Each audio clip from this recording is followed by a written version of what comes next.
Yan. Okay. Never complain while waiting. Yan.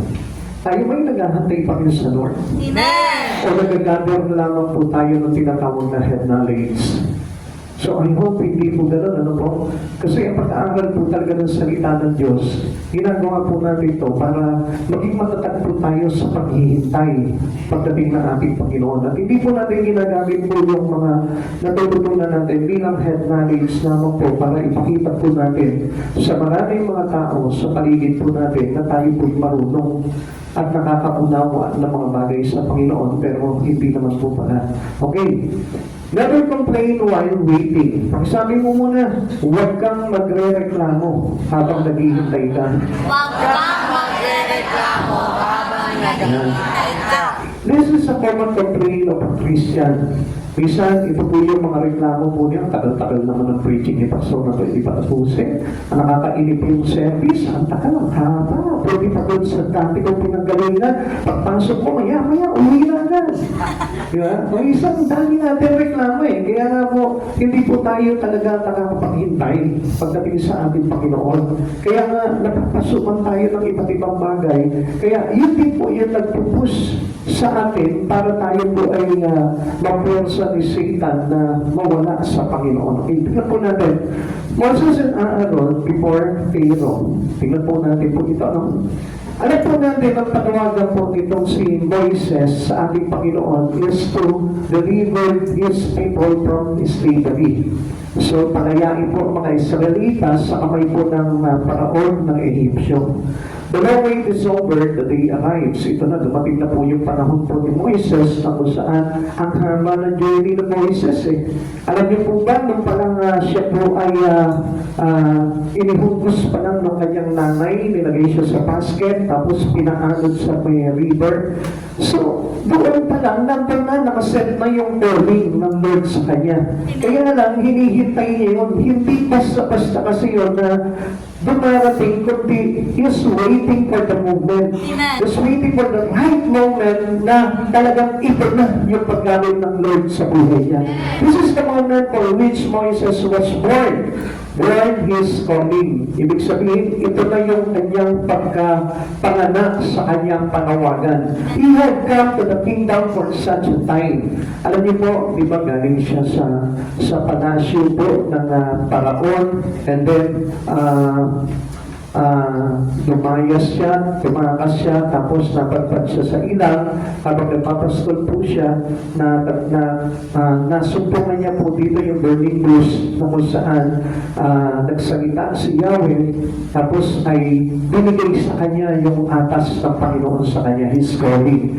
Now, ito na po, dumating na po ito. Kung bagay parang yung matagal na paghihintay po niya, dumating na. So kaya lang, ang problema po dito, paano po kaya kung halimbawa, totally he rejected his calling from God. Totally he rejected his task given from him by God. Paano kaya kung na-reject niya yung bagay na yun? Ano kaya mangyayari? Like for example, sa atin po, tayo po may panawagan ng Lord. Kung bakit po tayo nandito ngayon? Kung bakit ka isinilang sa mundong ito? Kung bakit po tayo ipinanganak? Not only the purpose in our life is to make us rich. Payamanin lamang natin yung buhay natin, pagandahin natin, pasikapin natin. Actually, that is not the true calling. Hindi po, yun yung layunin ng buhay po natin. Kung bakit tayo pinanganak sa mundong ito. Kaya kung mapapansin po natin, aral ka ng aral, trabaho ka ng trabaho, payaman ka ng payaman, pero hindi mo nalalaman kung ano talaga yung true purpose ng Lord kung bakit binuhay ka sa mundo. Actually, alam nyo, kaya tayo isinilang nag-exist dito sa mundong ito, it is because of God. Siya yung naglikha sa atin eh. Actually, hindi naman yung plano talaga ng nanay mo ang mahalaga eh. Pero sumusunod tayo, amen? Pero ang talagang totoong plano dapat na masunod sa atin is the plan of God kung bakit ka binigyan ng buhay. At dito makikita po namin sa buhay po ni Moises. Yung tanong po natin kanina, paano kaya kung nireject ni Moises yung kanyang calling? Now, ganito yan. Ang sabi po sa aklat ng Esther, Kabanata 4, Talata 14, kapag ipinagwalang bahala mo ang pangyayaring ito, tiyak na may magliligtas din na sa mga Hudyo, ngunit malilipod ka at ang iyong angkan, anong malay mo, baka nga napunta ka riyan para maging kasangkapan sa ganitong pagkakataon. Now, ano sabi ni Mardoqueo dito kay Esther? Sabi niya, kung hindi mo gagawin ito, baka hindi naman gawin ito, mayroong ibang gagawa nito. Amen. Kaya lang ang problema po dito, si Esther. So, he knows his calling. Pag nagkataon, siya po mismo ay mawawalan sa isa yung kanyang pagkabuhay, yung kanyang pagkapanganakan, yung kanyang pag-existence, yung existence niya dito sa mundong ito dahil yun yung purpose ng Lord kay Esther. Amen. Kaya nga kay Esther nagsimula yung first pageant. Amen? Alam niyo yun? Amen. Sa kanya nag-umpisa yung Miss Universe. Nagkaroon po ng patimpalak doon sa palasyo at isa po siya doon sa naging kandidata. So siya yung nanalo, kaya siya po yung mayroong authority na makaharap sa hari. Amen. So ginamit niya po yung bagay na yun. Now we can use also what authority that given for us of God para na sa ganoon mangyari yung purpose ng buhay po natin. Kumisa kasi ang alam natin, basta mabuhay ako dito, yung mama na mo, basta matanyag ako, yun na yung patangakan na natin eh. But always, don't forget that we have God, the author of our life. Meron tayong Diyos na nagmamayari ng buhay natin. Kaya, alam nyo, huwag po natin sayangin, gawin po natin yung nararapat para sa kaligtasan mo at ng iyong pamilya o ng mga tao sa paligid mo. Katulad po, halimbawa ngayon, okay, gising po muna tayo, gising. Katulad po nito, oras na to, anong mali mo kung katulad ka ni Esther? Isa ka sa inatasan at pinili ng Panginoon para iligtas ang iyong buong sambayanan. Paano kung hindi mo tanggapin yung task na yun ng Lord, yung calling sa'yo ng Panginoon, paano yung kaligtasan ng iyong pamilya? And behalf of you, sa iyo nakasanala yung kaligtasan ng pamilya mo. Kaya nga kung minsan, alam niyo, ang tao, ang hinahanap ng sekta, ang hinahanap ng religion. Amen. Dahil bakit? There is no obligation. Malaya po sila na nagagawa nila yung pansarili nila. At alam niyo po ba, yung sa ating po is about the relation, meaning your commitment to God. Amen. We need to have commitment. Amen. Kailangan yung buhay natin nakakommit sa Panginoon. So, ibig sabihin, we are commanded by God accordingly sa purpose na ibinigay sa atin. Amen. Kaya nga mga kapatid sa Panginoon, huwag natin sayangin yung bagay na yun. Tingnan nyo, katulad nga po kanina, pinapaniwanag ko sa kanila, sabi ko, paano kaya kung ako, hindi ko tinanggap yung calling ko sa Lord? Paano na kaya itong church na ito? Paano na kaya yung aking anak? Paano na kaya yung aking asawa? Paano na kaya kayo yung mga kasama ko dito? So, hindi pa natin ka pwede sabihin na mayroong iba na gagamitin sa inyo. Paano kung wala?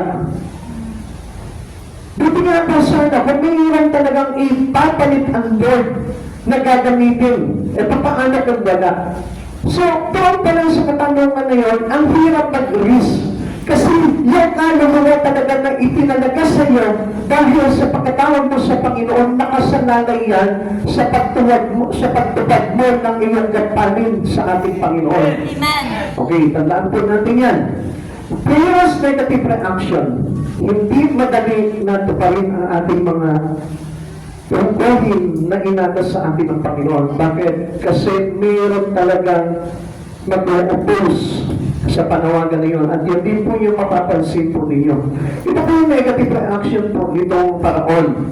Rather against the plan of God. Hindi po siya talagang ayon sa plano ng Diyos na ito. Rather against the persons of God. Hindi rin po siya sang-ayon doon sa ginagamit ng Diyos na ito. Rather against the people of God. Hindi rin po siya kumbaga parang after doon sa mga tao na mga naglilingkod sa Panginoon. Kaya pansinin niyo, mga kapatid sa Panginoon. Minsan nangyari na rin sa iyo itong bagay nito.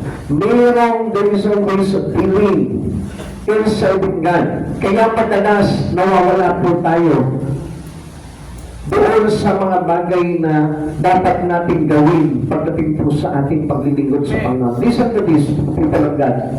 Minsan meron din ginamit sa iyo paraon sa buhay mo na kung saan laban siya doon sa plano ng Diyos na mangyari sa buhay mo.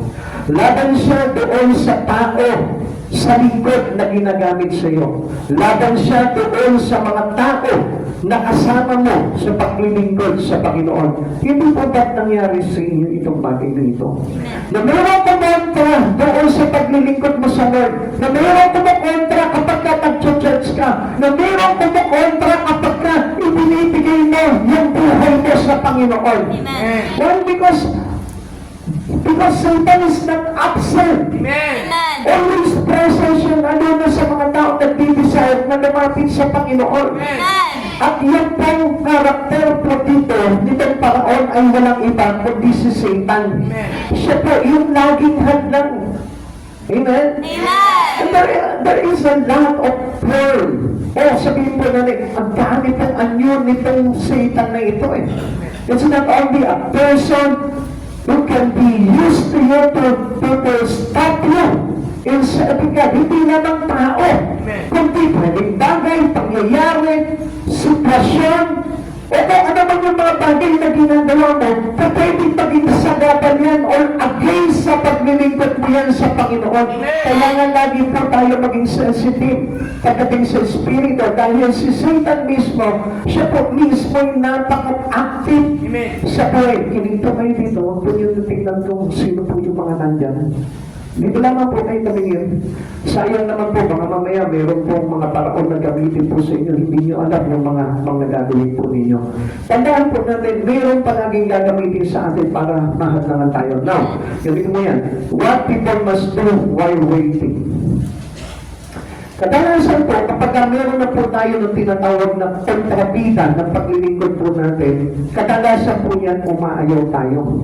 Bakit? Kasi nakakainip po kasi kapag mayroong mga panggulo sa buhay po natin. And Satan knows that. Alam niya, ito yung makaka-distract sa'yo para hindi ka makapag-focus sa Panginoon. He knows that. Satan knows everything. Alam niya yung mga taktika. Alam niya kung ano yung bagay na dapat gamitin sa'yo. Kahit nga po, spiritually, pwede niyang gamitin ito laban sa spirito mo. Come on, church! Gusto ko po na maintindihan nyo to. Noong time po na umaating po, dumadalo po ako sa seminar po ng Montessori Ministry. Ang napansin ko po dito, ang turo po nila dito, na kuminsan kasi mayroon tayong akala natin ng always feeling sa buhay po natin bilang naglilingkod sa Panginoon. Akala natin yung karakter palagi ng masama. Pero kung minsan, ang kaaway gumagamit din spiritually to counter spiritually. So sa madaling salita, pwedeng ilang ibang church gamitin din sa'yo para i-distract ka doon sa focus mo sa paglilingkod sa Panginoon. Amen. And I tell you, this is true. Dahil minsan na nangyari na po sa akin itong bagay na ito. At nakita ko rin po, marami din po mga lingkod na nagsasabi na ganito rin po yung nangyari po sa kanila. Minsan tinawag sila, akala nila tinawag sila doon sa lugar na yun, sa church na yun, pero yung po pala, winasak lang yung kanyang focus sa kapaglilingkod sa Panginoon. Amen. Actually, you must know the place that God was putting you. Tingnan mo kung saan ka talaga nilalagay ng Panginoon. Amen. At alam niyo po, para malaman mo yung mga bagay na yun, kailangan meron kang connection pagdating sa ating Panginoon. Amen. And without the Holy Spirit, you cannot connect your spirit to the Lord. Amen. Kaya nga kadalasan, ang mga tao, sige lamang, gawa lang sila ng gawa, gawa sila ng gawa, pero ang hindi nila naiintindihan, it is not related to the Spirit of God. Amen. Gumagawa sila sa Espiritu nila na akala po nila okay yung ginagawa nila. Kaya ano nangyayari? Nagkakaroon sila ng kainipan. Amen? Amen. Kaya hindi po sila nakakapanatili sa isang gawain dahil meron silang tinatawag na kainipan. At ito yung tinuturo sa ating ng Panginoon. What people must do while waiting. Habang tayo naghihintay, unang-unang kailangan yung daily duties natin continue while waiting on God. Yung ginagawa natin, yung tungkulin natin, kaya nga, it is important for us to have a local church. Amen. Na mayroon po tayo nasasakupan po na iglesia. Mayroon tayo nasasakupan na simbahan. Na kung saan doon tayo itiniwala ng ating Panginoon dahil doon tayo gagawa ng tinatawag na daily duties natin. Actually, there is something wrong in it. Minsan nakakala po natin, yung daily duties natin dito, yung pinapagawa sa kanila ng paraon. Ano sabi sa kanila ng paraon? Natatamad lang yung mga yan, kaya ayaw nila magtrabaho. Kaya nagdadahilan sila. Come on mga kapatid sa Panginoon, Satan wanted to keep you busy on doing personal things. Personal things. Kung minsan, alam nyo, kailangan we keep on relying unto the Lord. Lagi mong tinatanong ang Lord, Lord, is this the right thing that I can do to glorify you? Ito po yung nararapat na dapat kong gawin para makapagpuri sa iyo, Panginoon. Minsan, alam niyo, gawa tayo ng gawa ng isang bagay. Akala natin for the glory of God. Minsan nga may narinig po ako. Sumali sa pageant. Come on, people of God, listen. Sumali sa pageant. Nanalo sa pageant. Tapos, ang sabi niya, to God all the glory. Paano magkakaroon ng kapurihan yun? Eh, hindi naman po para sa kapurihan ng Panginoon yung kanyang pagkakapanalo. Hindi sana yung pagkakapanalo po ni Esther. Dahil may kinalaman sa tungkuling gagampanan niya kay Yahweh sa ating buhay na Diyos. Come on, people of God. Paano to God all the glory kung hindi naman ito makakapagdulot ng kapurihan talaga sa Panginoon? Alam niyo po yung salitang to God all the glory, kailangan lahat ng gagawin mo dapat ay para sa kapurihan ng Panginoong Jesucristo. Kaya nga, according to the book of Colossians, anong sabi? Ano bang kakainin, iinumin ninyo? Ipagpasalamat ninyo sa Panginoon. Ano pa sabi po ng Colossians? Sabi po sa atin, lahat ng inyong gawin ninyo para sa pangalan ng Panginoong Jesucristo. And that was to God all the glory. Nakatapos ka ng pag-aaral, to God all the glory. Paano to God all the glory? Pag ikaw ba nakatapos ka, nakapagtrabaho ka, yung iyong suswertuhin para sa kapurihan ng Diyos, hindi po ba't hindi? So, pwede natin sabihin, praise the Lord. Purihin ang Panginoon. Salamat sa Panginoon. Pero to God all the glory. Paano mag-glory ang Panginoon kung wala namang kinalaman siya sa buhay mo? Nanalo kayo sa basketball, to God all the glory. Paano magkakaroon ng to God all the glory yun kung nanalo ka lang sa basketball? Anong kapurihan para sa Panginoon nun? Buti sana kung halimbawa, let's say, nakapagpanayas ka ng isang inaalihan at itong pinapanayas mo ng inaalihan, nadala mo sa Panginoon at naglingkod sa Panginoon. To God all the glory. Halimbawa yung buong sambayanan mo na ipakilala mo sa Panginoon at nanatili silang gumagawa sa Panginoon. To God all the glory. Bakit? Kasi kaluguran ng Panginoon yung bagay na yun. Pero yung nagkaroon ka lang ng bagong sasakyan, to God all the glory, pero hindi mo naman ginagamit sa Panginoon. Kaya nga, sabi po natin dito, daily duties continue while waiting on God. Ano yung daily duties natin? Yun may kinalaman sa Panginoon. It is related and according to the glory of God. Yung ginagawa natin. Amen. Intindihan po natin. Kaya marami pa naiinip sa Panginoon, kaya hindi po makapaghintay sa Panginoon. Kasi nga, yung mga ginagawa nila, yung daily duties nila sa araw-araw, hindi po walang kinalaman sa Panginoon.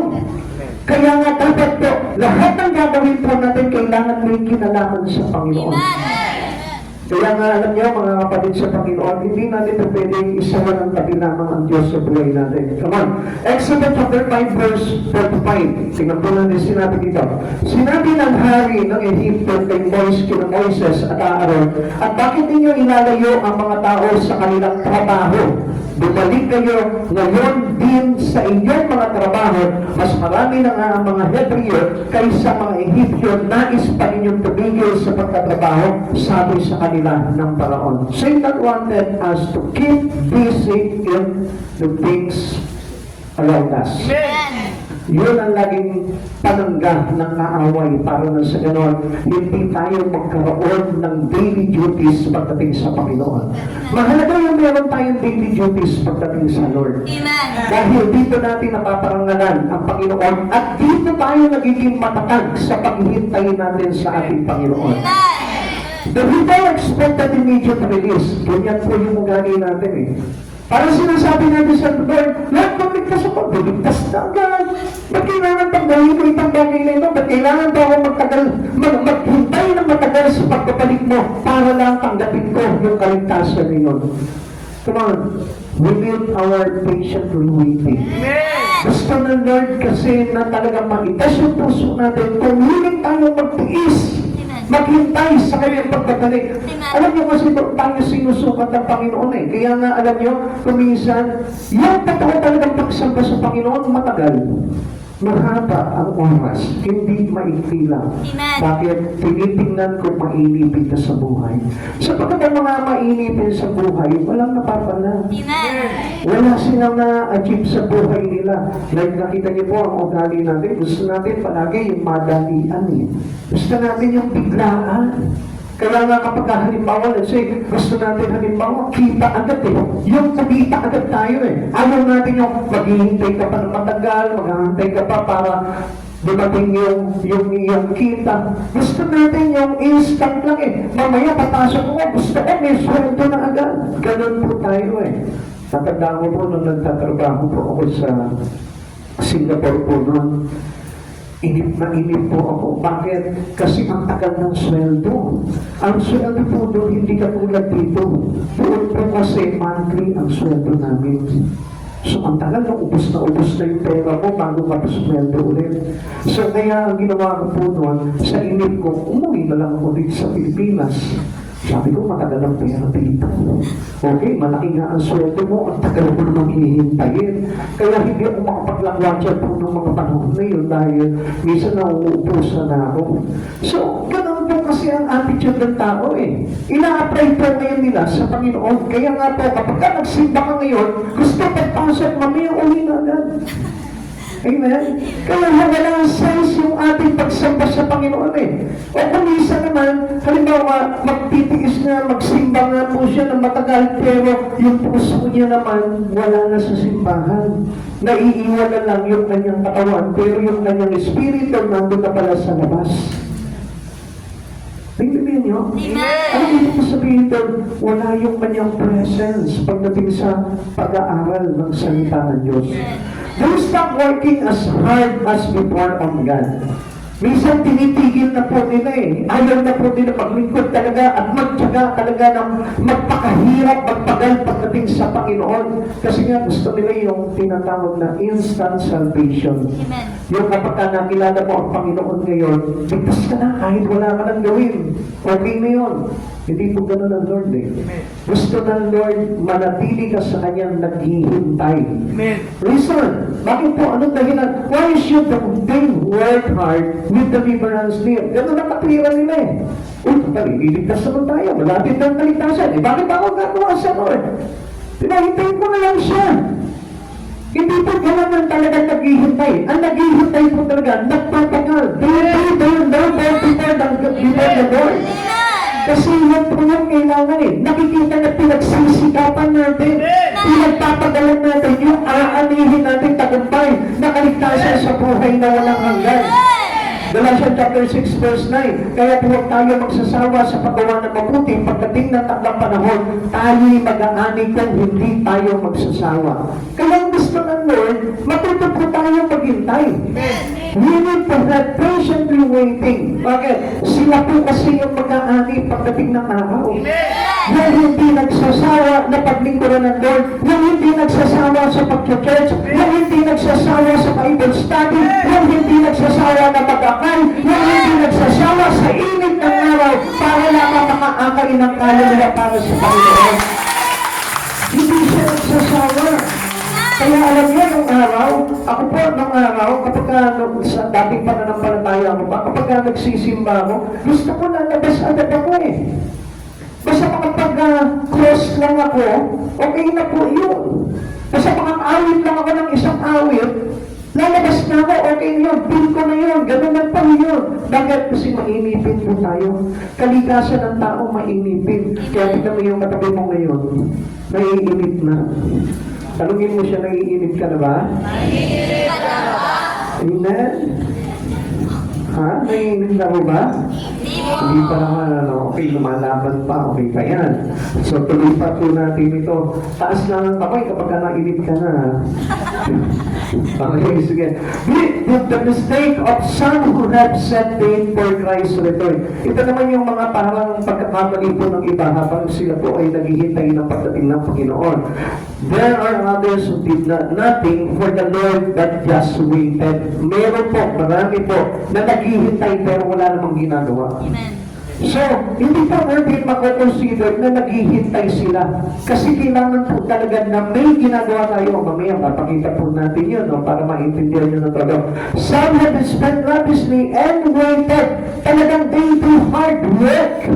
Nagpapagal talaga sila pagdating para sa Panginoon because they know how important they learn for the Lord. Alam nila kung gaano kahalaga yung kanilang pagtatrabaho para sa Panginoon. Alam nila na mahalaga ang paglilingkod. Alam nila na mahalaga ang pagsamba sa ating Panginoong Hesus Kristo. Tingnan niyo po yung sinabi po dito, Mateo 24, verse 46. Pinagpala ang alipin iyon kapag dinatnan siyang tapat na naglilingkod sa pagpapalik ng kanyang Panginoon. Kaya nga, we never stop while waiting. Amen. Hindi tayo tumipigil ng paglilingkod sa Panginoon. Hanggang sa tumanda ka, kailangan sumasayaw ka pa rin sa Panginoon. Amen. Nandiyan pa po tayo. Okay, stop doing anything. You can start the church. Tignan niyo po muna yung mga ginagawa ninyo. And focus and listen to the words of God. Napakahalaga po dito. Ay sabi po dito, pinagpala ang aliping iyon kapag tinatnan siyang tapat na naglilingkod sa pagkabalik ng kanyang Panginoon. Hindi siya papitigil. Amen. Kung halimbawa, dancing ka, kahit matanda ka na, sumaya ka pa rin sa Panginoon. Kung quiet ka, kumawit ka pa rin sa Panginoon. Worker ka, magtrabaho ka pa rin sa Panginoon. Never stop doing things for the glory of God.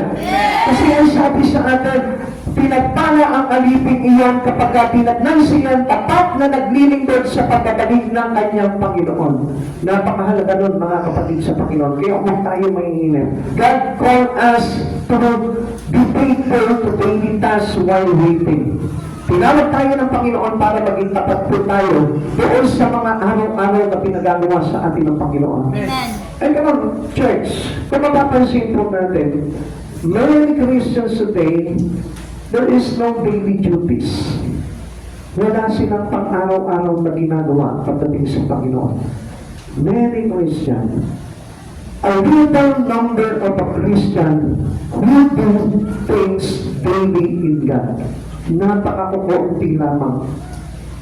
At yun po yung kumisan napakadelikadong bagay sa pagdating ng ating Panginoon. Kasi kabilin-bilinan sa ating ng Panginoon, mahal lang tayong may ginagawa eh.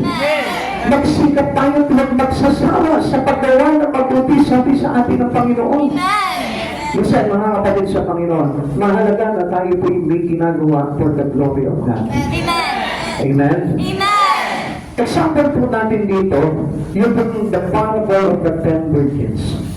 Alam niyo po ba yung pinakita po dito? They have extra word for the Lord.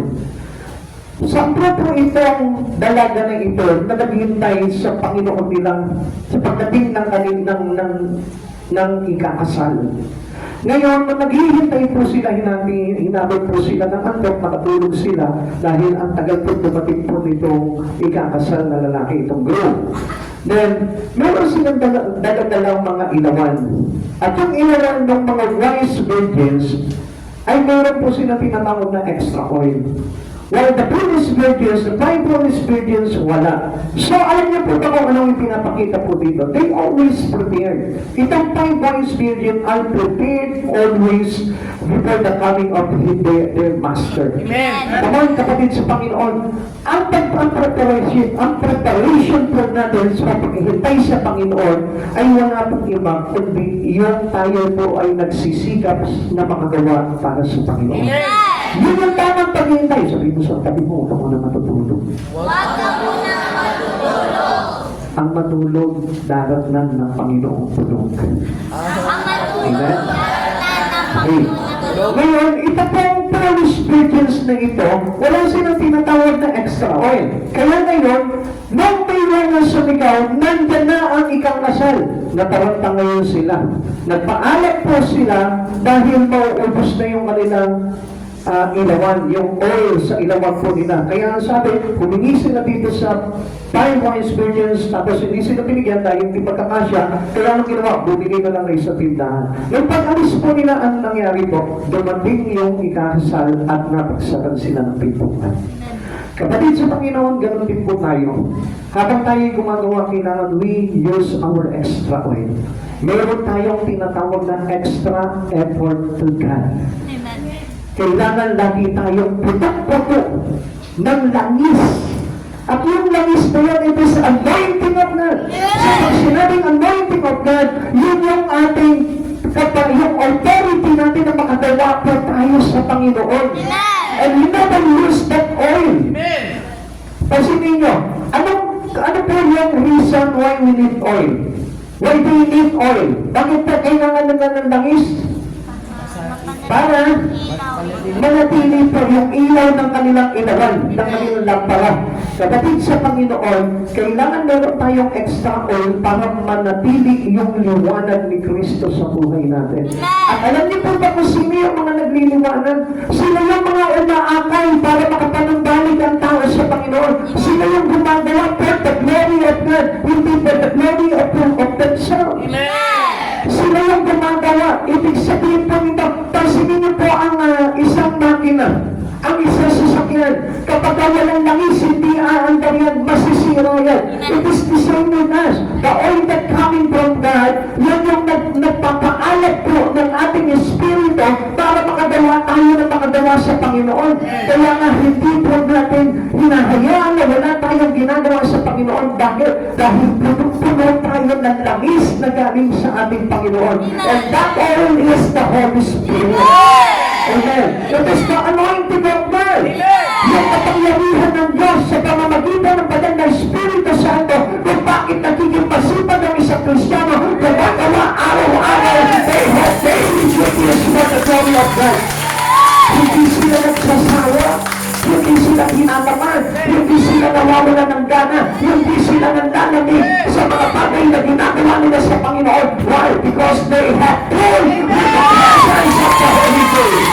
Puno-puno sila ng kapanalan ng Diyos. Puno-puno sila ng presensya ng Panginoon.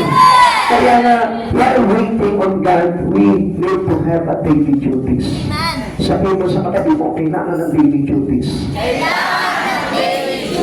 Ano pa po yung kailangan natin gawin habang tayo naghihintay sa Panginoon? Difficulties may increase while waiting on God. Alam natin na mayroong mga problema, mayroong mga hardship, mayroong mga difficulties na nandyan pa rin yan. Hindi po, kay Kristiyano ka na wala ng problema. We are all not accepted to any troubles in life. Lahat po tayo. Huwag mo sabihin, si Pastor, walang problema yan, mas marami pa sa inyo. Kaya nga, ang isang naglilingkod sa Panginoon, mas marami pang problema. Ay, ganun pala, Pastor, hindi na ako maglilingkod sa Panginoon. Ay, hindi naman po ganun. Ibig sabihin yun, takot ka. Wala kang Diyos. Dahil wala kang tapang o lakas kang loob na harapin ang mga pagsubok sa buhay mo. Now, tignan niyo po dito. But Satan will give us even more troubles in this world so that we cannot prepare for the coming of the Lord. Para hindi tayo makapaghintay sa ating Panginoon. Yan po yung nagiging dahilan kung bakit po hindi tayo makapaghintay sa Panginoon. Minsan, tinatalo tayo ng mga pagsubok sa buhay. Tinatalo tayo ng mga alalahanin sa buhay. Meron lamang po na meron tayong mga mga pagsubok sa buhay dahil yan yung maglalagay sa atin sa tagumpay. Pansinin mo, ulitin ko po sa inyo, ang isang atleta, pag walang nakalaban, wala siyang champion. Amen. Amen? Wala siyang makukuha trophy. Ibig sabihin, hindi siya magiging champion. Bakit? Wala naman nakalaban eh. Paano siya magtatagumpay kung wala siya nakakalaban? Kaya nga mayroon nga itong isang boksingero eh. Nagmamakaawa na, nalabanan siya eh. Para lamang po magkaroon siya ng panalo. And I know, kilala niyo po itong boksingero na ito. Hindi po katulad po ni Pacquiao. Si Pacquiao, laging may nakaline up po sa kanya. Noong kanyang mga prime time, siya po lagi po mayroong nakahanay sa kanya. Kakatalo niya pa lang kakatalo niya pa lang po sino ba yung mga nakalaban niya? Kaya may Mayweather, meron na naman susunod. Nandiyan na naman si Diaz, nandiyan na naman po basta, kung sino man sila. Diba? Lagi may kasunod. Pero champion niya nakakalaban niya. Bakit? Kasi champion siya eh. Amen. Pero kapag halimbawa, yung isa na wala naman po talagang na pagtagampayan, ay tayo, walang gustong lumaban sa kanya. Bakit? Kasi wala silang aanihing kampyonato. Kaya mga kapatid sa Panginoon, ikaw kaya puno-puno ka ng problema dahil sa paglilingkod mo at paghihintay mo sa Panginoon, dahil gusto ng Lord na maging kampyonato ka. Amen. Gusto ng Lord mayroong kang tagumpay. At magiging masarap ang tagumpay kapag ka pinaghihirapan mo. Amen. Hindi ko po sa Israel lights while waiting. Tingnan po natin. Ano po ba yung mga paghihirap nila nito habang sila naghihintay doon sa kanilang pagpapalaya sa kanila ng Panginoon? Unang-una, sabi dito ng paraon sa kanila, no more store for drinks. Huwag na silang bibigyan ng dayami para makagawa po sila ng mga tisa. Ano po sabi po sa kanila po dito? Okay. Basahin po natin sa verse 7 to 8. Huwag na ninyo silang bibigyan ng dayaming gamit sa paggawa ng tisa. Hayaan ninyong sila ang manguuwan ng gagamitin nila at ang dami ng gagawin nila ay tulad pa rin ng dati. Huwag babawasan kahit isa. Natatamad lang ang mga iyan kaya nagpapaalam na maghandog sa kanilang Diyos. Come on, kapatid sa Panginoon. Minsan, hindi niyo po ba napapansin? Tayo rin kapag tayo gusto na natin maglingkod sa Panginoon. Ano nangyayari? Naapektuhan yung mga trabaho natin, naapektuhan yung pamilya natin.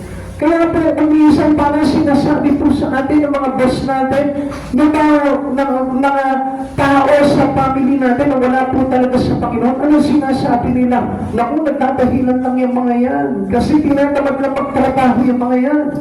Umisan may mga ganun po tayong kritiko sa ating paglilingkod sa Panginoon. And what else? Ito po yung mga difficulties nila. More works given to the Israelite. Verse 9, sabi po dito, damihan ninyong lalo ang kanilang gawain at lalo silang higpitan sa pagkatrabaho para hindi makapakinig ng kung ano-anong kalokohan. Para sa kanila kalokohan lamang po yung ginagawa natin. Kaya nga, ano sasabihin? Ano ba yan? Bakit ganyan? Ba't kailangan pa yung mga bagay na yan? Eh samantalang ang Diyos naman, niligtas ka na eh. Bakit napapaapektuhan yung trabaho mo? Bakit napapaapektuhan yung pamilya mo? Bakit napapaapektuhan yung iyong pag-aaral? Kasi ayaw talaga ng kaaway nito na ikaw ay talagang malaya na maligtas. Come on, kapatid sa Panginoon, isipin niyo mabuti. Alam niyo po bakit may humahad lang sa inyo sa paglapit niyo sa Panginoon? Dahil alam niya na maliligtas kayo. Ang goal ni Satan, maraming mapahamak. Pero ang goal ng Lord, maraming maligtas. Amen. Kung hindi ka magkakaroon ng kaligtasan, hindi ka papakilaman ng kaaway. Kaya nga, ang gusto ni Satan, mapabilang ka doon sa kanyang paghahari sa impyerno. Kaya nga, kapatid sa Panginoon, mag-ingat po tayo. At matuwa po tayo kung bakit hinahadlangan po tayo sa ating paglapit sa Panginoon. At huwag po tayong masihan na magpahadlang dahil yung nakasalalay po doon yung ating kaligtasan. Bridge Productions was to stay on target. Sabi po ng verse 13 po dito. Okay. Sila'y inapura ng mga tagapangasiwa at pilit na pinagagawa ng tisang sindami rin noong sila'y binibigyan pa ng dayami. Kapatid sa Panginoon, hindi nyo napapansin? Kung minsan para bagang nagiging busy ka, nagiging abala ka doon sa mga araw-araw na ginagawa mo personally, alam mo kung bakit? Kasi ayaw kang pakawalan talaga ni Satan. Amen. Kapatid sa Panginoon, hindi mo ba napapansin? Kung minsan wala ka ng time sa Lord dahil sa mga ginagawa mo personal. Pero hindi ka ba nanghihinayan sa kaligtasan? Dahil ang kaligtasan na iyon ay bunga ng ating pagtitiga at pagtitiis at paghihintay sa ating Panginoong Jesucristo habang tayo po ay gumagawa sa Kanya. Amen. Punishment for not producing. Pinaparusahan sila, di ba? Kung minsan na, bakit sinasabi natin, bakit ganito kung kailan ako naglilingkod sa Panginoon? Wala ako ng trabaho. Pinayagod ako ng kampanya na pinapasukan ko. Bakit ganito? Wala na ako mga projects ngayon. Bakit ganito? Lalo pa ako nagkakapagsak-bagsak sa grade ko. Hindi ba dapat ang Diyos ay tutulungan ako dito sa mga bagay nito? That was your complaint. At yung complaint po na yun, hindi natin alam, yan yung naglalagay sa atin para mapahamak din po tayo. At sinasadya po ni Satan yun to keep us complaining about our daily personal words para magreklamo ka. Para ikaw mismo magreklamo ka sa Panginoon. Para na sa ganun, hindi maging effective yung pag-church mo. Hindi maging effective yung paglilingkod mo. Yung pag-pray mo sa Lord, there is no effectual. Kaya nga mga kapatid sa Panginoon, no more complaints with regards on what happens to you. During the moment na ikaw ay naglilingkod sa Panginoon, huwag ka magre-reklamo sa Panginoon, bakit ganito? Napaka-complicated naman. Bakit kailangan na mahirapan ako sa trabaho ko? Lalo ako naghihirap, lalo ako nawawalan, lalo kami nagkakagulo ng pamilya ko. Reklamo po yan at hindi yun magdudulot ng katagumpayan sa atin para maligtas tayo. Our problems may also increase during waiting time. Habang papalapit na mapalapit ang Panginoon Jesucristo, padami ng padami yung mga may-encounter po nating problema. Kaya nga even the world, magugulo talaga ang buong mundo habang papalapit ang pagdating ng ating Panginoon. Amen. There is a season for chaos. Talagang magkakaroon po talaga ng time ng panahon ng kaguluhan. Pagdating ng ating Panginoon, at we expect that. In our personal daily life, magkakaroon din po talaga ng kaguluhan yan habang papalapit ka ng papalapit kay Kristo. Habang nagiging close yung relation mo sa Panginoon, mas lalong nadadagdagan ang mga problema. Bakit? Kasi mas nagdedeble ng effort si Satan para bumatugin ka, i-destroy niya yung relasyon mo sa ating Panginoon Jesucristo. While waiting, remember that God is faithful. Dapat lang maintindihan mo na ang Diyos ay tapat. Magpakailanman sinunod mo dyan sa katabi mo. Dapat ang Diyos. Dapat ang Diyos. At hindi papabayaan ang pagkikaw na yun. Kasi mapahalaga po itong bagay na ito eh. Para sa kaligtasan po natin ito eh. Kaya nga po ang Diyos ginigising po tayo para malaman natin na hindi hadlang yung ating mga ginagawa sa buhay sa araw-araw. Amen? Kaya nga kahit busy ka sa mundong ito, dapat pagsikapan mo pa rin na mayroon ka palaging labor, mayroon kang daily duties pagdating sa Panginoon. Amen. While waiting, remember that God is faithful. 1 Corinthians chapter 1 verse 9, ano sabi po dito? Tapat ang Diyos na tumawag sa inyo upang makipag-isa sa kanyang anak na si Jesucristo na ating Panginoon. So, ibig sabihin po niyan, habang tayo lumalapit sa Panginoon, ang Diyos hindi tayo pababayaan. Although there is a lot of us struggling time on us, pero ang Diyos dito, laging kasama natin yan. May mga problema ka, pero ang Diyos nandyan palagi yan. Kaya nga mga kapatid sa Panginoon, huwag mong akalain na walang ginagawa sa iyo ang Panginoon. Ang Diyos tapat yan at hindi tayo pababayaan yan.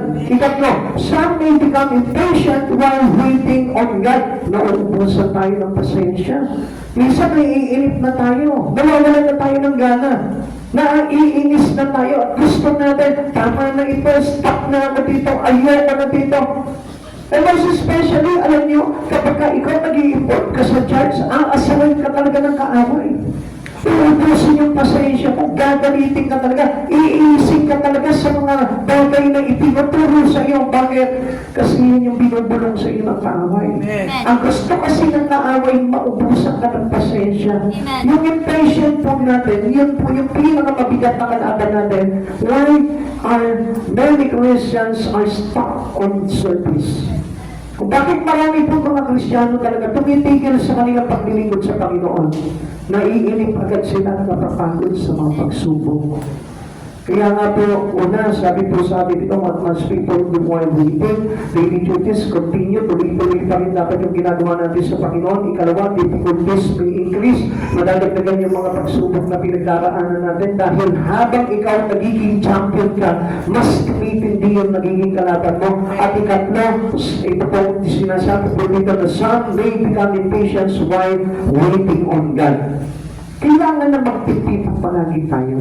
Magtiis tayo. Kung nahihirapan ka man, halimbawa sa pag-church mo, sabihin mo, mas sumasarap ang pag-church kapag ka mayroong hirap. Amen? Amen. Hindi mo ba napapansin na kapag halimbawa yung tipong problemado ka tapos nakapag-church ka pa rin pero may kagalangan ka pa rin sa puso, hindi mo ba napipil na parang champion ka? Amen. Na parang may tagumpay na nangyari sa buhay mo? Amen.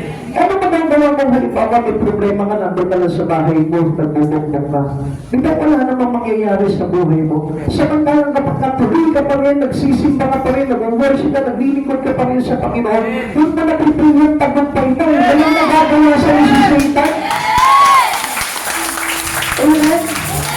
Nakita mo, nakikita mo eh. Halimbawa, kilala niyo po ba si Baby Giant? Si Baby Giant, alam niyo mga kapatid sa Panginoon, halimbawa boksingero ka, champion ka, tapos yun lang ang itatapag sa'yo, si Baby Giant, ano kaya ang feeling mo nun? Ha? Anong feeling mo nun? Small time ka. Wala kang sinabi. Imagine, ganito po yan sa atin bilang mga Kristiyano. Halimbawa, nag-church ka. You are a champion because you are Christian. Because you have Jesus. Meron kang Diyos, meron kang Jesus na nakapagligtas. Kaya champion ka considered. Amen. Tapos, ang dahilan lang kung bakit hindi ka nakapagsimba ay wala kang susuoting damit. Para kang taksingero, para kang si Pacquiao, tapos ang kalaban si Baby Giant. Kilala niyo ba yun yung vlogger, yung di ba yung sa may patakyapo, yung maliit? Ikaw, how do you feel? Kung ganun lamang ang kalaban mo, champion ka taksingero, Manny Pacquiao ka. 8 division champion, tapos biglang itatapat siya si Baby Giant. Insulto sa inyo yun. Amen. Bilang ikaw ay champion. Now, if you are a Christian and you work for Christ Jesus, biglang ang dahilan mo nang wala kang pamasahe, hindi ka na mag-church, paano ka naging kampiyon? Paano ka naging 8th division champion? Paano ka naging Rookie of the Year, MVP of the Year? Naintindihan niyo po ba yung ibig ko pa sabihin po dito? Amen. Paano kung halimbawa nahahadlang ka ng mga protagonismo? Paano kung halimbawa nahahadlang ka ng mga simpleng bagay lang sa buhay mo? Because you always lose patience. Nagkakaroon kasi tayo ng parang tayo mismo nawawalan tayo ng pasensya. Ngayon, wala naman akong planchado na ngayon. Di na lang ako mag-church! Church ang ganda nakita eh. Ano ba kaya hindi ako pinasweldo ng amo ko? Hindi na ako mag-church bukas. Lahat nakikita niya ang relasyon niya sa Panginoon eh, because that was the target of Satan in your life. Amen. Yun yung talaga pinapagtiriyan ni Satan, yung mawasak yung iyong pagpapasensya para sa paghihintay mo sa Panginoon. Ayoko naman kumating tayo sa church niyo. Nakakainip eh. Susungit ng tao dun eh. Lagi ako na lang napapagdiskitahan dun eh. Trabaho ni Satan yun eh. Amen? Amen. Iba naman yan. Kala mo ba naman, pag nag-church ako dun eh, magpapagitang tao dun, well, accommodate sila, pag may merienda nila ako, yung parang susungit. Pagkakita sa lang nakagdanan, iniiyapapat na ako ng isang sister doon. Kasi inuubos ni Satan yung pasensya mo para hindi ka makapagpatuloy sa mga bagay na ginagawa para hintayin mo ang kaligtasan mo. O kaya naman, meron pangyayari sa buhay mo na humadlang para sa paglilingkod mo sa Panginoon. Alam niyo po ba, kapatid sa Panginoon, dapat habaan mo yung pasensya mo. Hindi, kahit na busy ako dito sa ginagawa ko, hindi ako mapipigilan sa Lord. Kailangan ko pa rin gawin itong mga bagay nito. Hindi ko pa pwedeng i-neglect yung mga trabaho ko sa Panginoon. Bakit? Kasi kailangan ko maghintay sa Lord. Amen. Because we need patiently waiting while Jesus is coming. Amen. Kailangan po natin habang tayo naghihintay. Exodus chapter 5 verse 20 to 23. Pagkahin nila mula sa pakikipag-usap, ito na, dumating na po yung kanilang complaint. Ano po? Marami kasi tayo reklamo, kaya nauubusan po tayo ng pasensya. Pagkahin nila mula sa pakikipag-usap sa Paraon, nakita nila sa daan sina Moises at Aaron at naghihintay sa kanila. Sinabi nila sa dalawa, parusahan sana kayo ni Yahweh dahil sa ginawa ninyong ito, nagalit sa amin ang Paraon at ang mga tauhan niya, binigyan pa ninyo sila ng dahilan para patayin kami. So parang sinisisi pa nila ito po ang lingkod ng Diyos na ito, si Aaron at si Moises at ang Diyos. Kung minsan alam niyo mga kapatid sa Panginoon, nililigtas ka na nga, nagre-reklamo ka pa. Sinisave na nga yung kaluluwa mo, nagre-reklamo ka pa. Kaya alam niyo yung mga reklamador sa buhay, yan po yung walang kaligtasan eh. If you keep on complaining about the things that you do from the Lord, I tell you, yan ang kaligtasan. Amen. Alam niyo po ba kung minsan, karamihan po sa mga Kristiyano ngayon, ang sinisisi nila, pagdating ng mga problema at pagsubok sa buhay nila, minsan ang sinisisi nila ang church. Minsan sinisisi nila ang lingkod na nagmi-minister sa kanila. Minsan, ang Diyos pa nga ang sinisisi nila sa bawat pangyayaring kaguluhan sa buhay nila. Pero, never nilang sinisi si Satan. Hindi si Satan yung sinisisi nila, pero ang hindi nila alam, the cause of every problems in life is no other than man, Satan. Amen. Siya yung nagpapagulo ng buhay natin. Siya yung nagtatampak ng problema sa buhay mo. Siya yung nagpapawala ng pasensya mo. Amen. Amen? Amen. Kaya nga minsan, di ba, parang tayo po mismo, lagi na sinisisi natin, walang kabutihan na maglingkod sa Panginoon. Minsan sinasabi natin, kung kailan ako naglilingkod sa Panginoon, tsaka pa dumami yung problema ko. Ang sabi po dito sa verse nito na binasa natin, minsan nasisisi pa natin yung church at yung mga lingkod na ginagamit sa atin. Akala natin sila po yung dahilan. Bakit po tayo may kaguluhan sa buhay? Tuloy pa po natin itong verse nito. Verse 22, kaya nanalangin si Moises, Yahweh, bakit po ninyo pinahihirapan ng ganito ang inyong bayan? Bakit pa ninyo ako sinugod o ganito rin lamang ang mangyayari? Mula na makipag-usap ako sa Paraon at lalo niya pinahihirapan ang inyong bayan. Wala ngayong nagagawa upang tulungan sila. Pati tuloy itang lingkod ng Diyos, si Moises, nagreklamo na rin po sa Panginoon.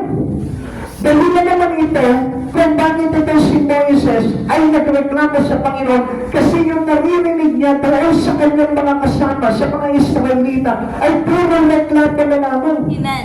Kaya nga mag-iingat tayong lahat, mga kapatid sa Panginoon. Even I, hindi po pwedeng magreklamo sa Panginoon. Amen. Bilang tayo mga lahat ay naghihintay sa pagbabalik ng Panginoon, no more complain. Amen. Huwag tayo magre-reklamo, bakit ganito? Kung kailan ako naglilingkod sa Panginoon, kung kailan ako nag-church services, Jesus Christ our present help, nawalan kami ng bigas.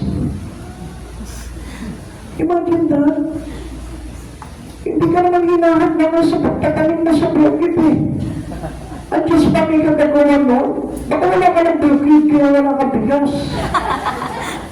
Amen. Amen. O, taas yan yung mga may pananim sa bukid. Baka naman. Alam niyo mga kapatid sa Panginoon, hindi ang Panginoon ang dahilan kung bakit nawawalan tayo. Amen. Kundi ang kaaway. Amen. Kaya never complain unto God. Amen. Nagsunod tayo magre-reklamo. Magreklamo tayo dahil nagpapahad lang tayo. Because of our impatience, kung bakit tayo po mismo nawawalan ng mga bagay-bagay sa buhay natin. Actually, hindi naman po mananakaw sa atin ang kaaway yung mga pagpapala ng Diyos. Kung tayo po mismo ay nananatili sa Panginoon. Kaya mga kapatid, isipin po natin mabuti yun. Para na sa ganon, hindi tayo sa Lord, hindi tayo kay Jesus nagre-reklamo. While waiting, people do some complain. Bigas na po kasi sa tao po yung pakinggan reklamador eh. Amen. Diba? Kung isa may trabaho ka pa, pero nagre-reklamo ka pa, ano ba naman yan? Late naman ng sweldo dito. Eh, di sana hindi ka nagtrabaho doon. Eh, alam mo ganun yung sweldo mo doon, nagtrabaho ko pa. Di sana pumasok ang presidente ng Pilipinas para malaki sweldo mo. Eh, gusto mo eh, wala naman ako natapos naman. Eh, kaya nga, huwag ka magreklamo. Kagagalan din po kasi natin yung kung bakit ganon. Amen? Naiintindihan po natin. Kaya nga, keep our pressure while waiting on God. Amen. Dapat tayo po mismo, kahit na mahirap ang buhay, basta ang importante, Lord, tuloy ako sa iyo. Amen. Kahit nabubutan ang pamilya ko, Lord, basta tuloy ako sa iyo. Amen. Kahit na awayin ako nitong asawa ko, hindi ako padala ng pera, magtutuloy pa rin ako sa iyo. Amen. Kung kapatid ka sa Panginoon, kung minsan nga, di ba? Pagdating sa kaaway, masunurin tayo, pero pagdating sa utos ng Diyos, hindi tayo sumusunod. Kaya ano nangyayari, the complaints of the officers, minsan, ito po mga tao na ito, sila mismo nagmumuno sa mga Israelita, sila pa yung mga reklamador. Amen. Amen. Buti na lang yung pastor nyo dito, hindi reklamador. No? Nagre-reklamo lang sa inyo kapag hindi kayo nakikita sa church. Uy, may mga sumisilip dyan. Ako yata yung sinasabi ni pastor. Hello, mga kapatid sa Panginoon, ang reklamo ay hindi gawain ng isang champion. Amen? Amen. Kaya nga alam niyo, kaya naging 8th division champion itong si Manny Pacquiao kasi hindi siya nagreklamo. Hindi siya nagreklamo, bakit ito kakalabanin ko? Bakit ito? Siya pa nga yung gustong lumapot eh. Amen? Amen. Samantalang tayo, bakit kailangan mag-church ako ng Wednesday? Nagre-reklamo tayo. Bakit kailangan mayroong Bible study? Bakit kailangan nag-aakaya ka? Reklamo tayo ng reklamo, ang hindi natin alam, we lose our hope of salvation. Amen. Yun ang nawawala po sa atin. Exodus chapter 5 verse 20 to 21. Pag-uwi nila mula sa pakikipag-usap sa Paraon, nakita nila sa daan sina Moises at Aaron na naghihintay sa kanila. Sinabi nila sa dalawa, parusahan sana kayo ni Yahweh dahil sa ginawa ninyong ito, nagalit sa amin ang Paraon at ang tauhan niya, binigyan pa ninyo sila ng dahilan patayin kami. Natakot tayo sa galit ng Paraon kaysa ang Diyos ang magalit sa atin. Maraming tao, ganun po ang sistema. Pag ang Diyos na nagagalit po sa kanila, nagre-reklamo pa. Pero kapag yung kanilang mga ginagawa sa araw-araw, personal, wala silang pakialam kundi yumuyo lang sila. Kapatid sa Panginoon, dapat sa Diyos hindi tayo nagre-reklamo. Ano ba yung kalagayan po natin? It is caused to us by our sinful nature. Dahil yan sa kasalanan ng mga pinagagawa natin. Kaya wala tayong karapatan para sisihin natin ang Panginoon. Gawin mo lang yung nararapat, maghintay ka at gumawa ka palagi sa Panginoon habang ikaw ay naghihintay sa pagbabalik at sa pangako ng Panginoon na kaligtasan. Complain, lose our trust in God. Lagi natin tatandaan, sino po dito yung mga mareklamong Kristyano? Yung kanina lang nagreklamo, hindi pa ako nag-aalmusal eh, pupunta na tayo sa church. Ano ba naman yan? Ang hirap naman sumakay dito, bakit ganito? Yung mga dalawang reklamo po natin. So kapatid sa Panginoon, I tell you, complain, lose our trust in God. Amen. Yung pagtitiwala sa Panginoon ang pinapatay ng pagiging reklamador po natin. Amen. Kapag reklamo ka na reklamo sa church mo, ang hindi mo alam doon, nawawala yung iyong pagtitiwala sa Panginoon. At hindi mo na namalayan yun, easily, ganun kagrabe, ganun katalino si Satan. Inuutok ang kanya na mawalan mo ng pasensya para na sa ganun magreklamo ka sa buhay at pag nagreklamo ka, hindi mo alam ang pinapatay na unang-una niyan yung iyong spiritual trust in God. Amen. Kaya nga sabi sa atin ng Panginoon, trust in God. Trust in the Lord with all your heart. Amen. Pagtiwala ka sa Panginoon ng buong puso. Kahit na ano yung mga pinagdaraanan mo sa buhay mo, itiwala mo lang palagi sa Panginoon. Lagi mong tandaan yung pagtitiwala sa Panginoon na kung tatanggalin yan. Amen? Bakit po? Because we are all faith builders while waiting. Habang tayo naghihintay sa Panginoon, mas lalong lumalaki pa dapat yung ating pananampalataya. Mas lalong natin napapag-inam yun. Alam niyo, kapatid sa Panginoon, ganito mo malalaman kung lumalago ka sa pananampalataya. Paano? Yung mas lalo kang nag-a-active sa church mo. Amen. Amen. Hindi Amen. sa ibang bagay. Kasi we had a given naman church. Nandito po tayo lahat. Nilagay ka ng Panginoon dito. And you must do your duty. Ito yung bagay na pinaglagay sa atin ng Panginoon. Dito ka bibigyan ng duties and responsibility ng Panginoon. At dapat mo malaman na dito ka dapat isaktuhan yung bagay na pagtawag sa iyo ng Panginoon. At alam niyo kung bakit po hindi lumalago po yung ating pananampalataya? Kasi hindi tayo nagiging faithful doon sa mga pinagkaloob sa atin ng Panginoon. Bakit? Kasi hindi natin naiintindihan because of the wrong spirit that we have. Maling espiritu yun ang dito natin. Kasi alam niyo po ba, yung totoong espiritu ng Diyos, it remains us to be faithful. Kaya papahalagahan mo yung church mo, papahalagahan mo yung tinuturo sa iyo ng pastor na ibinigay sa iyo ng Panginoon. Iibigin mo lahat ng mga bagay na nandun sa loob ng church mo. Amen. Amen. Amen. You have your gratitude in there. Nandun dapat yung pasasalamat mo. Nandun dapat yung katapatan mo. Nandun dapat yung loyalty mo. Nandun dapat yung stand mo. Amen.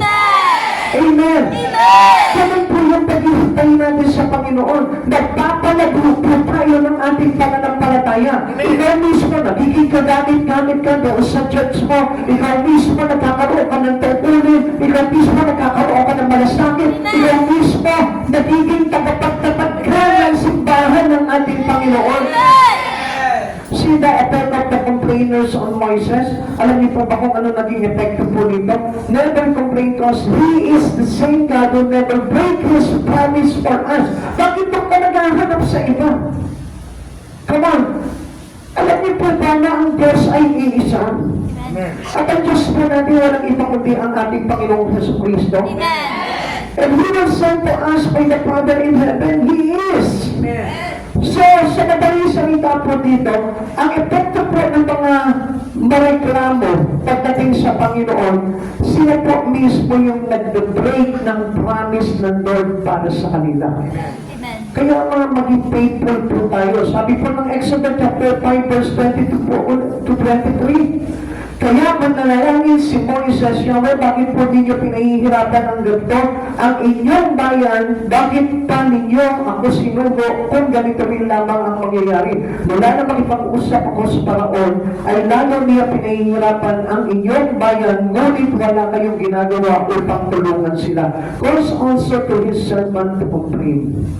Nagiging kahinaan po tayo ng likod na ginagamit sa atin ng Panginoon. At alam niyo po ba, doing that, to the servant of God that may be used to you by God, alam niyo magiging pananagutan niyo. Halimbawa, dito sa church na ito, halimbawa, yung lingkod na ginamit sa inyo, pinagkaloob sa inyo ng Panginoon, nawalan po ng trust, nawalan po ng loyalty, nawalan po ng faith pagdating sa Panginoon. Alam niyo po ba na may pananagutan po kayo doon? Amen. Dahil hindi niyo po ba alam, ang nagpapalakas din ng pananampalataya ng isang lingkod ng Diyos ay sa kanyang mga kasama rin. Pag mahihina ang kanyang mga kasama, humihina din siya. Kaya nga po ito si Moises, he is a mighty servant, pero ano nangyari? Nagkaroon po sa kanya ng impact yung mga complainers niya, kaya pati siya po tuloy, nahalahan po siya ng pagiging reklamo. Kaya imagine that si Moises po mismo muntik na sumabit. Alam niyo kung bakit? Because of their complainers. Yung mga tao sa paligid niya na walang ginawa, hindi naging tapat sa kanya, hindi nagtiwala sa kanyang authority, sa kanyang leadership, pinaniwala ito, at hindi po nila talagang inasahan yung mga pangungusap at pagtuturo sa kanila ni Moises. Kaya isang araw, si Moises din po mismo halos nag-fail. At muntik na po sumabit kay Yahweh. Kaya nga tayo po mismo ingatan po natin. You must love that servant of God that given to you by God. Tayo po dapat maging sabi tayo ng kalakasan po sa kanila. Amen. Alam niyo po ba sa amin, bilang mga naglilingkod sa Panginoon, yung pagka-absent niyo po lamang, affected po yung aming pagtitiwala. Mga kapatid sa Panginoon, you must know that. Bilang mga tumanggap ng isang Espiritu sa Panginoon, dapat nararamdaman niyo rin po yung impact po nun. At dapat maintindihan niyo na every failures of a flocks or a sheep in the church, magiging failures din po ng isang lingkod ng Diyos po yan.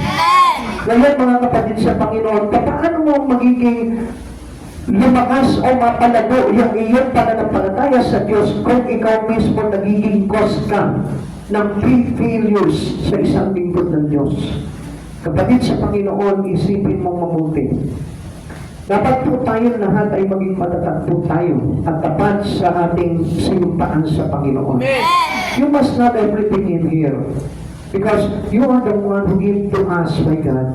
Isa ka sa binigay ng Panginoon dito sa church na ito.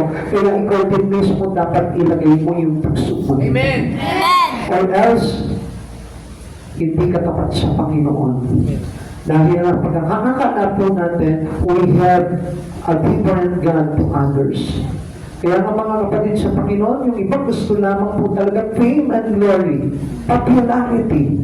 Kaya kapag halimbawa yung church po nila, small church lang, parang ini-spoil po nila lalo yung church na yun eh. As supposed to be, dapat kaya ka nga nilagay ng Lord dito para ikaw din po mismo makatulong ka ng pastor mo sa pagpapalaganap at pagpapalago ng church na ito. At alam niyo po ba, hindi mo nalalaman na hindi ka mapapagkatiwalaan ng Panginoon kung sa maliit na church na ito, hindi ka napagkatiwalaan ng Lord.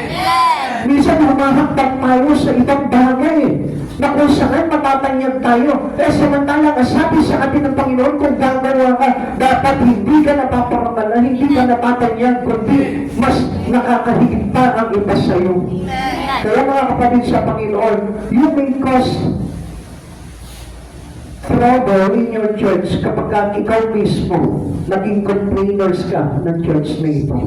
Kapag ikaw yung lagi reklamo po dito, I tell you, gusto ko malaman mo, magiging kasiraan ka ng church na ito. Amen. At hindi ka na pagkakatiwalaan ng Panginoon kahit saan ka dalhin. Dahil pinagkatiwalaan ka dapat sa maliit na bagay, ay pagkakatiwalaan ka sa malaking bagay. Kung dito lamang sa napakaliit na church na ito, hindi ka na mapagkatiwalaan ng Panginoon, how much more kung dadalhin ka niya sa malaking church? Paano ba pagkakatiwalaan ng Panginoon? Tandaan niyo po, ang langaw ay tumutungtong lamang sa kalabaw para tumaas siya. At hindi po pwedeng ang kalabaw ang tumutong sa langaw. Hindi mangyayari yun. Sapagkat ang gusto ko po na malaman po ninyo, we are all small into God. Tayong lahat ay maliit lamang. Amen. At tayong lahat ay kailangan tumutong lamang tayo sa presensya ng Lord para magamit ang buhay natin. Amen? Ika-apat, the rules do not mean God's will fail to come true. Tandaan po natin, kaya tumatagal yung journey po natin sa Panginoon, hindi nangangahulugan, nagtil na sa pangako niya ang Panginoon. The people doubted and Moses complained.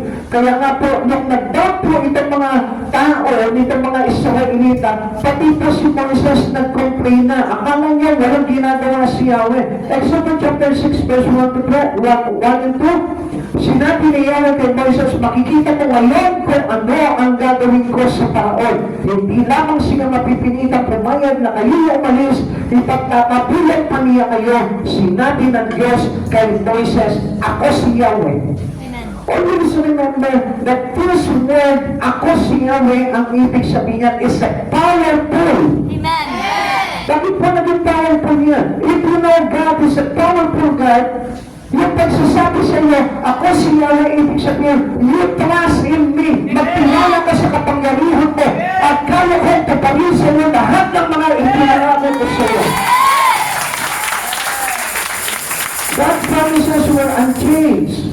Deliverance was ahead. Naghihintay lang yung kaligtasan binabasa natin, matuto lamang po tayo maghintay. Kaya naman hindi nagbabago ang Panginoon. Whatever situation you have in life, still, kapag ka natuto ka magtiis hanggang wakas, nanatili kang tapat sa Panginoon, at nanatili kang gumagawa, at may doon kasipagan sa Panginoon, yung iyong kaligtasan ay nandiyan na. Amen. Paparating na po yun. Hebrews chapter 10 verse 23, magpakatatagay tayo sa ating pag-asa at huwag mag-aalinlangan sa pagkatapat ang nangako sa atin. Always remind you na sinasabi niya, ako si Yahweh, tapat magpakailanman. Amen. Ako ang nagsasabi nito sa inyo, sabi po sa atin ni Yahweh. At gusto ko malaman mo na kapag si Yahweh ang nagsabi po sa atin, si Jesus Cristo ang nagsabi sa atin, tapat siya magpakailanman at kailanman hindi niya betray yung pangako niya sa atin. Pag sinabi niyang ililigtas ka niya kahit na anong experiences in life mo, kahit na anong trouble, mahirap man yan o madali man yan, still manatili ka sa Panginoon at kapag napagkatiwalaan ka ng Panginoon dahil sa iyong pagtitiis at pagtataga at paghihintay sa Kanya, gusto kong malaman mo, there is an assurance Amen. na tayo po ay maliligtas. Amen. Amen. Never question in the dark what God's gave in the light. Tandaan po natin na huwag natin kong questionin yung mga bagay na ipinangako sa atin ng Panginoon. Dapat lagi natin panghawakan po ng buong liwanag sa isipan po natin. Amen. Darating at darating ang Panginoon, ililigtas at ililigtas tayo ng Panginoon kahit na ano pa man yung ating kinaharap sa Panginoon. Amen. Pero ang tanong po dito, ang importante diyan maging tapat ka sa ating Panginoon. Never complains. Kahit na anong reklamo, kahit anong mangyari sa buhay mo, huwag ka magre-reklamo. Amen. Keep yourself doing your task in God. Kasi yan yung duty natin eh. Our responsible is do our duties in God. Hindi pa tayo pa pwedeng gumawa ng tinatawag na out of duties. Yung wala sa jurisdiction ng Panginoon na ibinigay sa iyo. Minsan, alam nyo, as a member of this church, dapat nakasangguni po tayo sa authority na ibinigay ng church na ito ng Lord para sa bawat isa sa atin. Hindi po yung basta-basta tayo gumagawa ng ayon lamang sa kagustuhan natin. Ang Diyos nagbibigay po sa atin ng lahat ng mga tungkulin na dapat po natin gawin. Amen. Amen. Kaya napakahalaga po ng katapatan po natin sa ating Panginoon. Mahalaga na tayo po ay naging tapat dito sa iglesia na ito na ipinagkatiwala sa Panginoon. Sapagkat tayo lahat ay pinagbuklod sa iisang Espiritu at sa Espiritu na Yesu Cristo dapat tayo po ay manatiling tapat hanggang wakas nang sa ganon yung pangarang kaligtasan sa atin ng Panginoon ay matanggap natin pagdating ng araw. Amen. Amen. Amen. Kaya tayo po lahat, magsitayo po sa presensya ng Panginoon.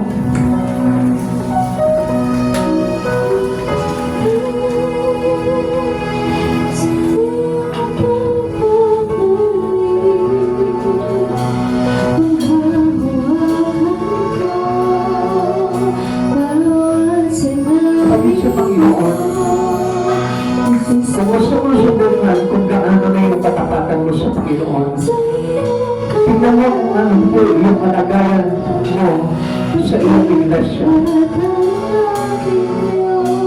If you want to know how faithful you are to God, you must check your relation with your church. Diyan mo makikita yun. Kung naging tapat ka sa tungkulin mo dito sa iglesia na ito na pinaglagyan sa atin ng Panginoon, that is how your life into the Lord. Ganon yung iyong kalagayan sa Panginoon. Kaya nga tinitignan ng Panginoon yung iyong katapatan sa kanyang simbahan. Kung gaano mo ina-appreciate yung mga bagay na ginagawa inside this church. Kung gaano mo pinapahalagahan ang aral na ibinibigay sa atin ng Panginoon dito sa church na ito. This is how your relationship to God. Kapag yung gonna jump under the fence, huwag tayong tumatalon sa ibig lamang po natin. Sapagkat ang katotohanan po talaga ng totoong paghihintay natin sa Panginoon. Sa lugar ng pinaglagyan sa atin ng Panginoon, you must keep your faith in Jesus. Kapatid sa Panginoon, patunayan mo sa Panginoon na tapat ka sa Kanya magpakailanman. Let us give our trust in God. Ibigay natin yung ating pagtitiwala sa Panginoon. Kung tayong selfish.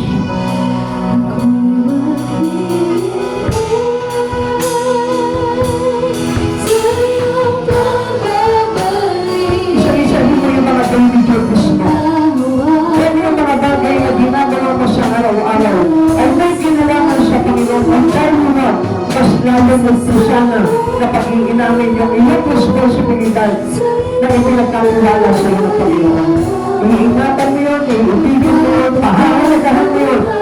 Sapagkat ito ang pinagkatiwala sa iyo ng Panginoon. Kapatid sa Panginoon, maniwala ka sa oras na ito, tinulungan ka ng Diyos. And you must trust His words. Trust ang katanyan sa God. Magtiwala ka sa bawat araw na itinuturo sa iyo ng Panginoon. Because He knows us. Tinawag na tayo lahat. At alam niya kung bakit ka nandito sa oras na ito. Hindi para sa sarili mo lamang. Hindi para sa isang isinumpaan natin na pagpapin na dapat sana alam natin yung layunin ng ating buhay sa mundo ito. Hallelujah.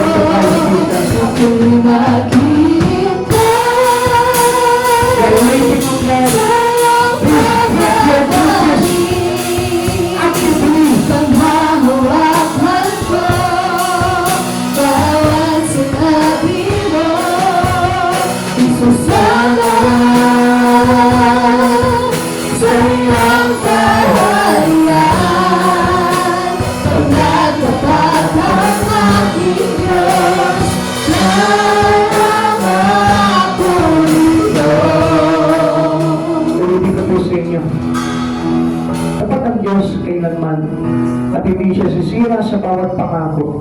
Kaya na alam niyo ang problema po dito. Tayo yung hindi napapagkatiwalaan ng Panginoon.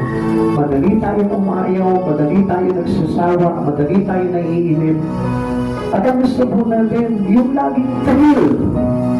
At yung thrill na yun na hinahanap natin, kasi sa bawat work, is favorable on us. Yung gusto lamang natin, doon tayo natitrill. Pero pagdating sa kagustuhan na ng Panginoon,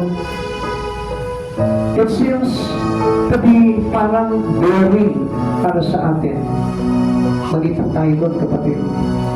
Gusto ko po na maintindihan po ninyo. Napakasarap ng paglilingkod na inilagay sa atin dito sa simbahan na ito. At kapag nakita mo yung bagay na yun, magiging tama yung ginagawa mong paghihintay sa Panginoon. And I tell you one thing, hindi tayo guguluhin ng kaaway kung wala tayo sa tamang direksyon. Kung wala tayo sa tamang plano ng ating Panginoon. Kaya nga maraming mga ginagawang destroying things for our spirit ang kaaway sapagkat ayaw niya na tayo po ay makapanatili na naghihintay hanggang wakas na may katapatan sa Panginoon. Always remember na itong church na ito ay napakahalaga para sa bawat isa sa atin. Pahalagahan mo ito, ingatan mo ito. Isa ka sa maging tagapagtaguyod ng church na ito. Maging tapat na dito. And this is how our relations to God. Doon mo bubuuin unti-unti ang iyong relasyon sa ating Panginoon. Sapat ang Diyos sa buhay ng bawat isa.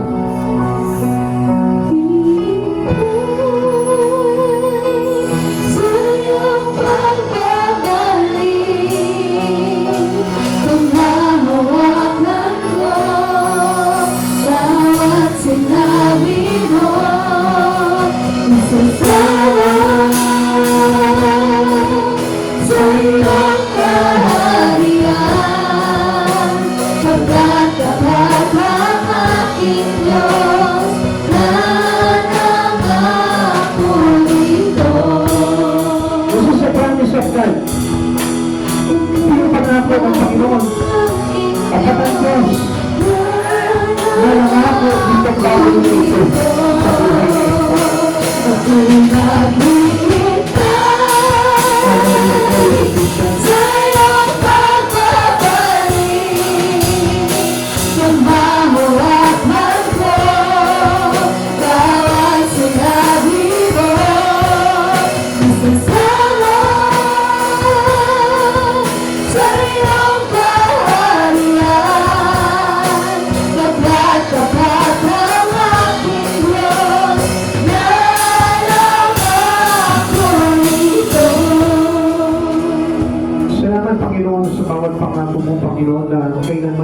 nagbabago, Lord.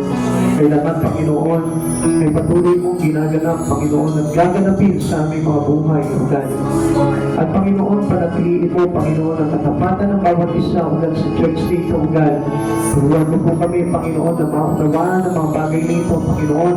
Upang na sa ganun, Panginoon, ay hindi kami, Panginoon, mailigaw ng kaaway, Panginoon, sa bawat gawain namin sa araw-araw, O God. Especially, Panginoon, sa mga bagay na may kinalaman sa iyo, Panginoon.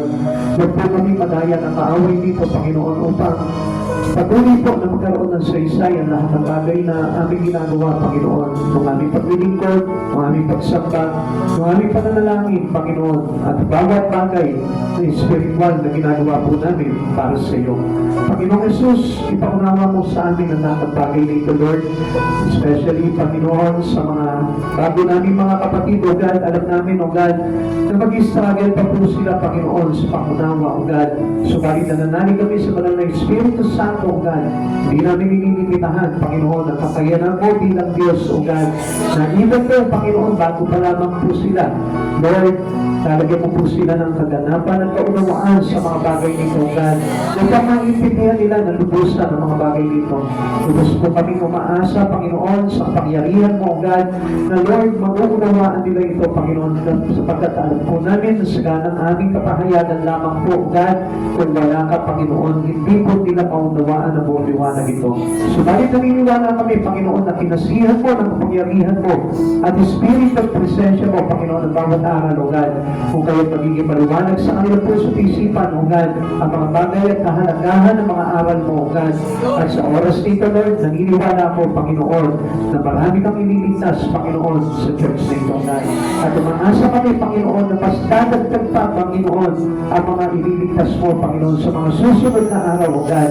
Kaya hindi, Panginoon, sa church sa Kalasyaw, O God, ikaw yung Diyos na tatawag at ihipo sa mga tao sa paligid niya. At umaasa kami, Panginoon, na lahat ng bagay nito, Lord, magtatagumpay.